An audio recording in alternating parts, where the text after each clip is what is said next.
Bulshadeennii maanta waxaa ku batay xishood la'aanta. Waxay ka tageen xishoodkii dumarka lagu yaqaanay. Muusigay intay shitaan ayay waxay iska duubayaan muuqaallo. Waxay gelinayaan Snapchat-ka. Waxay soo dhigayaan Instagram-ka iyo meel walba bulshada isticmaasho.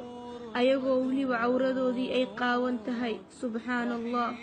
Waxay ku tartamayaan ay iskugu faanayaan xumaanta.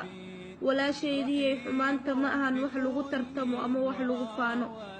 Ilaahay subxaanahu wa ta'aala wuxuu quraankiisa ku leeyahay iqtaraba linnaasi xisaabuhum wahum fii ghaflatin mucriduun. waxaa soo dhowaatay waqtigii dadka la xisaabin lahaa ayaguna waxay ku jiraan qaflo iyo hilmaamsho. walaashaydii ogow waxaa soo dhowaatay waqtigii dadka la abaalmarin lahaa. waxaa soo dhowaatay waqtigii Allah subxaanahu wa ta'aala la hor istaagi lahaa dadka maanta xumaanta